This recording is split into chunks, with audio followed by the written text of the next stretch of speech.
Hey friends, Ash here with Gents, coming at you guys today with 10 fragrances that I should reach for more often. 10 fragrances that I want to wear more for whatever reason. These fragrances sometimes get shuffled off to the background. I end up wearing other things. And a lot of these fragrances actually have made top 10 lists of mine before.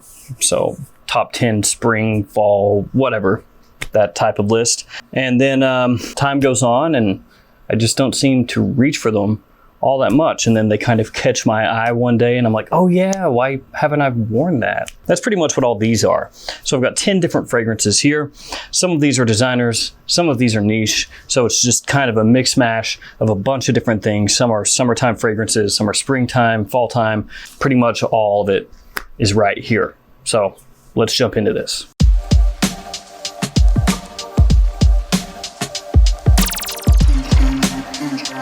All right, first up, Masque Milano homage to Hemingway. This is one I've talked about a few times on this channel. It's a vetiver-based fragrance. I love vetiver fragrances. This one is a really, really, really good one. So it's kind of surprising I don't wear it a little bit more often. I end up reaching for Sultan Vetiver by Nishane a lot more than this one. And they fill a lot of the same needs, kind of the same style of fragrance. Each one of those, Sultan Vetiver and Homage to Hemingway, have multiple different types of vetiver. So they use vetiver in a lot of different facets. You've got kind of a smoky vetiver, grassy vetiver, dry vetiver, a lot of different things going on in here, just like Sultan Vetiver. And this one just ends up getting overlooked by me sometimes. And then I go back and smell it and I go, oh God, it's awesome. Why don't I wear that more often? So it's got vetiver heart, Javanese vetiver, and Haitian vetiver. Like I said, multiple different facets of vetiver going on here. There's also rhubarb and ginger. So you're gonna get a little bit of tartness there, a little bit of zinginess. It's pretty clean for the most part. Extremely wearable, very versatile, good performance. It's a killer fragrance. And most of the fragrances I've tried from Masque Milano have been very good. This one is no different. So homage to Hemingway, I need to bust this out more often. Next up, a fragrance from the house of Momo. And this one is in their Queer Nomads line, their leather line. African leather is my favorite. That's the one I've talked about the most. This one could be my second favorite. I'd have to really think about it, but it's right up there as well. It's Italian leather. This one has a tomato leaf note. So that's really what sets this one apart. It's a leather fragrance, but it features a very prominent tomato leaf, which is not a note that you see very often at all. There's also vanilla, galbanum, and benzoin, a lot of resins in here. So you're gonna get a lot of sweetness from those resins and the vanilla, and those kind of offset some of the freshness and the little bit of green facets that you'll pick up from the tomato leaf. The opening here though, really, really interesting to me and something that I really love.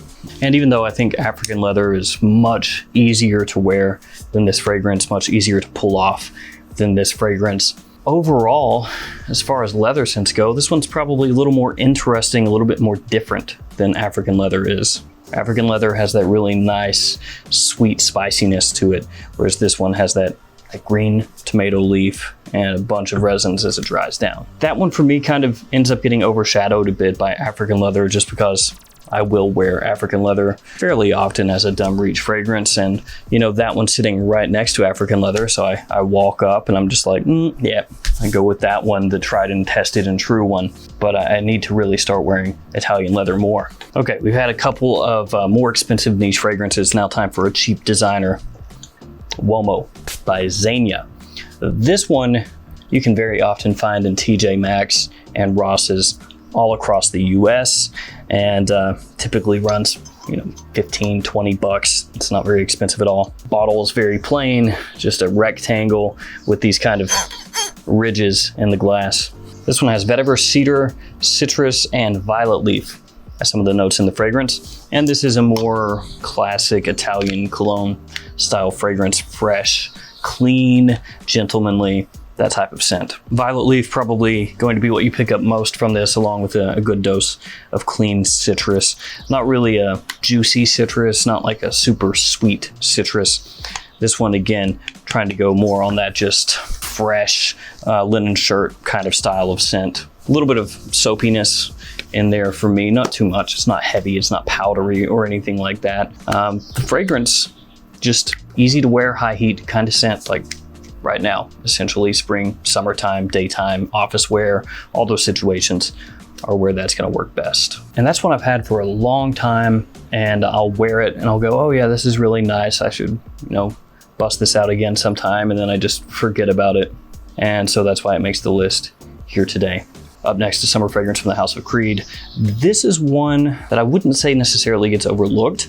There are a lot of people in the Facebook fragrance groups that will say this is their favorite summertime fragrance from Creed.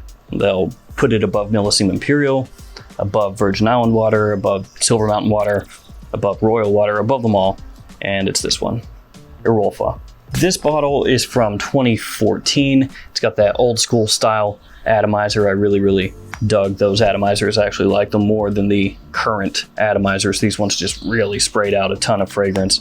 Olfa has that Creed ambergris that you're gonna find in so many different fragrances. It's got a whole bunch of that in here. It's also got a citrus, it's got melon, it's got green notes. It's a really refreshing fragrance. It's supposed to remind you a bit of being on the Mediterranean. This one gets overlooked a little bit because in situations where I would wear this, I end up wearing Millesime Imperial a lot of the time. Sometimes I'll switch it up, go with Royal water or something like that. But in situations where I'd reach for this one, oftentimes I'll reach for Millesime.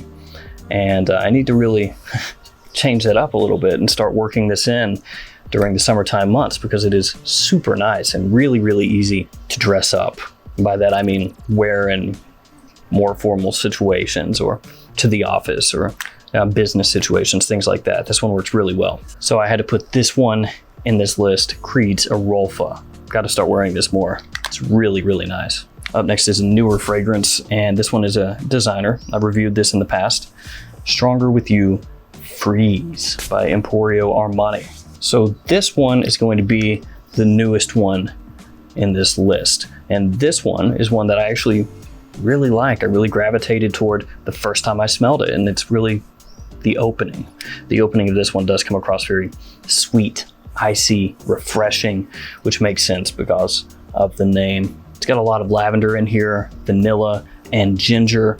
So that's really gonna all come together right there in the opening and just leap off your skin. Very attention grabbing when you first spray this on. There's also some citrus in here, lime, and amberwood in the scent. Amberwood is everywhere nowadays. I've talked about it a million times, but amberwood is in here as well. And that really is gonna help with the versatility, with the complement factor, because amberwood, the way it's used in modern men's fragrances, seems to be just extremely popular. Everybody seems to love it, and it's here pretty heavily. For me, Stronger With You Freeze is my favorite of the line. So I would take this one over the original. I would take this one over Intensely. I think it's got more versatility. For me, it's just better smelling. It's one that I like to smell the most of those three. But for whatever reason, it seems to get overshadowed sometimes when I'm making my daily selections. And like I said at the beginning, a lot of these have made lists, top 10 lists. It's just over the course of the year, over the course of the months, sometimes they'll get pushed to the back for whatever reason. Up next, fragrance from the house of Valentino. They've really been kind of changing up their strategy for men's fragrances, it seems like. I think they're kind of fading the iris out, which was one of the mainstays of their line. But that's neither here nor there as far as this list is concerned. Fragrance I'm talking about, Momo Aqua. As of this video, you can still find this pretty readily available at discounters. The original Valentino Uomo and Valentino Uomo Intense are beginning to get much harder to find at discounters. So this does have that iris note like I talked about. And this one also shares a note with this one, tomato.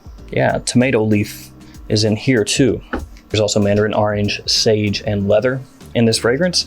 This one has made summer top 10 lists in the past. I think that it's extremely refreshing and a bit of a change from your more typical summertime fragrances. Again, because it has iris and tomato, which is not a combo you're gonna see very often. So it's really refreshing. It's got a little bit of that powder from the iris in here, but not too heavy.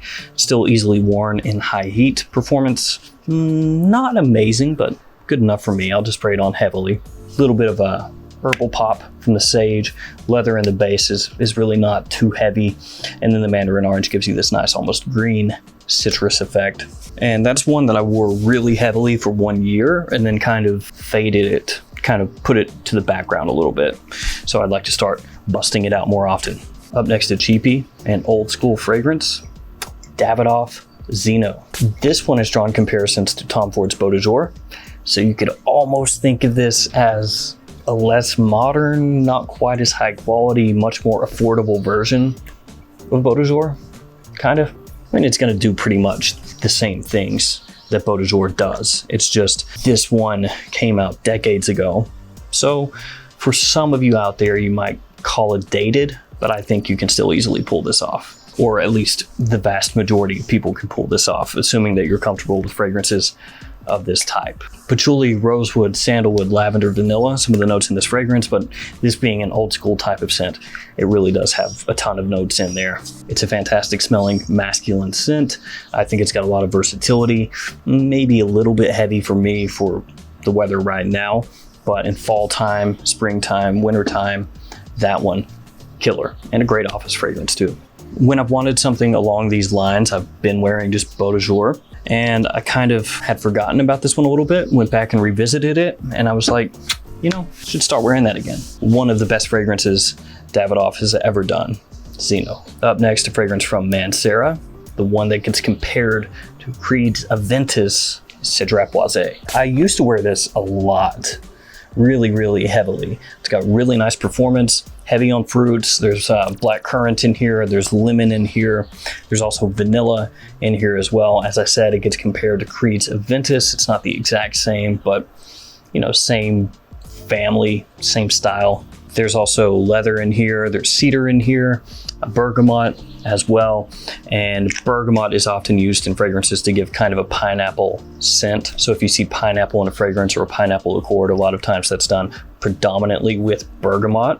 So that in here is going to give some people kind of a pineapple vibe, which is where a lot of that comparison to Creed's Aventus is going to come from, along with, of course, the black currant and the vanilla. There's no smokiness in here though, so you're not going to get that birch or ambergris that you will find in Creed's Aventus. Super versatile, big compliment puller, great performance, awesome warm weather fragrance. Some people will hate on this a little bit and call it boring, but it's a fragrance that for a long time I really loved. I wore this very, very heavily. It was a big compliment puller for me, big attention grabber. And as time went on, I just kind of stopped wearing it. So when I was putting this list together, I was like, you know, that's one I'd like to kind of work back into the rotation a little bit. All right, now this next one is one that I think is really, really, really nice. Doesn't get talked about all that much, or at least not that I'm aware of. It's from Guerlain, and it's Oud Cologne Imperial. I've had this one for a long time as well, and yeah, over time I have put that dent into the bottle. This is one of the fragrances that I'll go ham with, real heavy, you know, spray 10 to 15 sprays, which is maybe a little bit of overkill, but whatever. It has citrus, neroli, lemon verbena, and rosemary in here. Actually, I believe 3 different types of citrus, if I recall correctly. This one, you can really pick up the neroli in the air. It just kind of lingers in the air as you move around. It smells awesome, a little bit sweet, very fresh, a little bit green, and that's going to be from the lemon verbena. There's a good dose of that in here as well. Rosemary is not as heavy, just a slight herbaceousness from the rosemary. More so, I get the lemon verbena. It's just ultra refreshing, really, really nice fragrance for springtime, like a killer for spring. And it's one that I probably should have brought up on this channel in the past because I've worn it a bunch, and then I just, for whatever reason, have not talked about it. Now, it's a little bit simple. It's not something hyper complex. There's not, you know, a ton of different things happening, a huge change from the opening to the mid to the dry down and all this stuff going on. No, it's just fresh, clean, brisk, a little bit green, sweet, sophisticated, easy to wear, and great for springtime, daytime. And this one I'm for sure going to be wearing more of. This one actually just found its way slowly over time to the back of a cabinet, and I almost forgot I even had it. All right, time for the last fragrance. This is one I did not give a really great review, but there's a reason it's in this list. Dior Sauvage Parfum. Now, I do think this is overpriced, and I do think if at all possible, you should try to pick it up from a discounter for a good price when it's actually available at a discounter for a good price. The reason it makes this list is because, first off, I own it, so I should wear it if I own it. And then second off, just based off of the scent alone, just the scent, probably my favorite Sauvage. Now, in terms of performance, it's not that great, especially compared to the Eau de Toilette and the Eau de Parfum. I don't get as much projection here. Longevity doesn't seem to be as good either. I mean, the Eau de Toilette is just a monster off my skin, and so is the Eau de Parfum, but the Parfum is kind of reined in. But that could be a good thing in certain situations where you don't want a really loud fragrance, but you still want something that people are going to gravitate toward and going to really enjoy. So this one has sandalwood. It's got a citrus combination in here as well. It's got olibanum. It's going to be missing some of the things from the Eau de Toilette and the Eau de Parfum. You're not going to get as much of that pepper, that Sichuan pepper, black pepper combination that you get in the EDT, for example. But it is still just as people pleasing as the original and the Eau de Parfum. And since I own this one and I have not worn it since my review, I thought to myself, why not? You know, why not pull this back out, give it some more wears, see how it works. You know, I spent all the money on this to buy it at full retail. It does nobody any good if it's just sitting on my shelf and I never wear it. So this one, Sauvage Parfum, a fragrance that I need to give some more wear.